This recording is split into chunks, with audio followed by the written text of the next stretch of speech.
يسعد مساكم واهلا وسهلا بالجميع. وصفتنا اليوم هي وصفة المعمول بالطحين. رح نبلش هلا على السريع.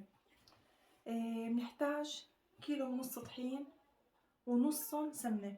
انا هون عندي 750 جرام سمنة وهون 1.5 كيلو طحين. المرحلة الاولى رح نبلش فيها.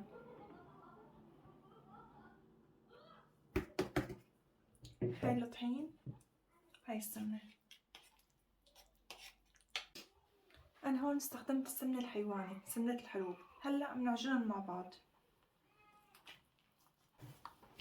وهاي شكلها بعد ما عجناها. هلا نتركها ترتاح بالبراد حوالي ساعتين. بشوفكن. وهلا بعد ما ريحنا العجينة لنيجي المرحلة الثانية. عندي هون 1.5 كاس مي فيهم تلج، وعندي ربع كاسة سكر حطيفهم فوق الميات. هون رح نستخدم 5 معالق قطر.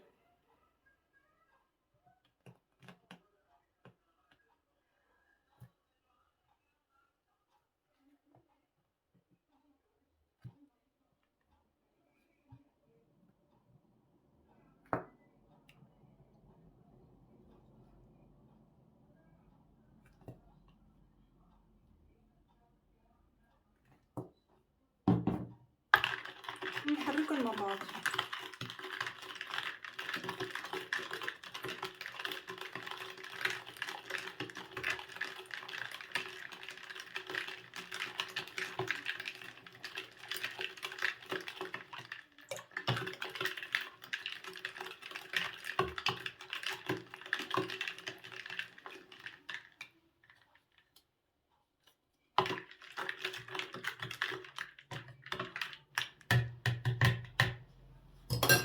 هلا بنبدأ نضيفهم بالتدريج.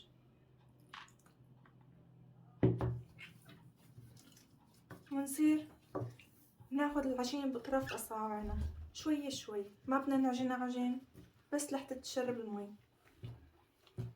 وأنا ما كترت السكر كتير لأنه العجوة رح تكون حلوة والحشوات رح تكون حلوة. وأنا بهاي الأثناء جهزت الحشوة، جهزت الفستق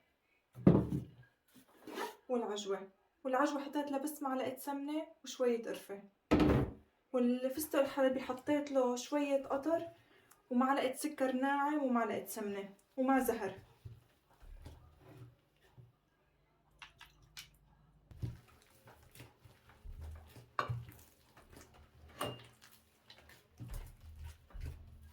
هيك صارت العجينة عنا تمام. وهلا بعد ما تركنا العجينة ترتاح شوي، هلا بدنا نشكل راس المعمول. انا هون جهزت العجين وجهزت العجوة. هلا بدنا نحشيها. لازم هلا رح ارجيك الشكل تبعهم.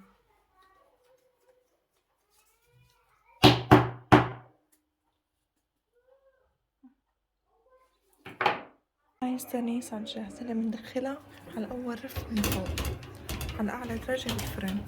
تاخد حوالي 7 دقايق. بندخلها من فوق مشان تطبع تطلع.